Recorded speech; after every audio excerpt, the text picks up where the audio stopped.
acá es que si la suscripción tiene 9 de octubre para hacer una referencia a los videos antiguos. Hola. Acá está la novenita. Mi guaguita. Ahora vamos a mostrar unas nuevas actividades. Ya.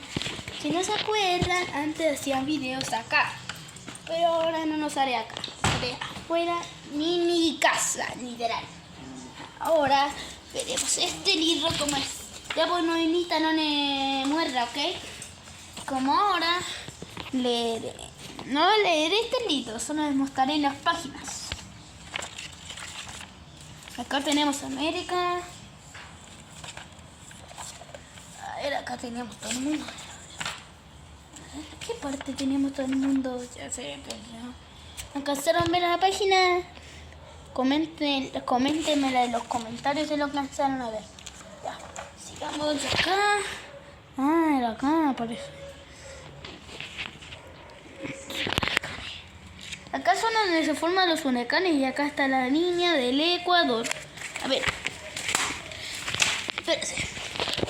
Si no, mira, acá tenía un globo terráqueo y ahí está la línea del Ecuador.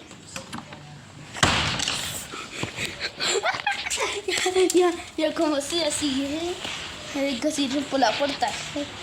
Jalala. Ok, sigamos, se los mostraré de buena forma.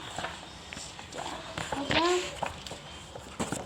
acá les mostraré la página, la página de... Acá está la página. ¡No! ¡Se me perdió! ¡Se me perdió! Ah, mira, acá representa el sistema solar.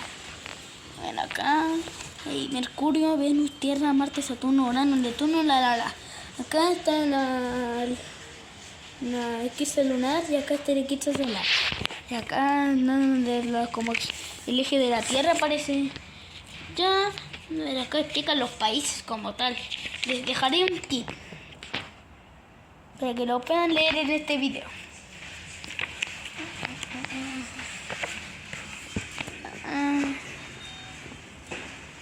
Y chao. Tomen agüita.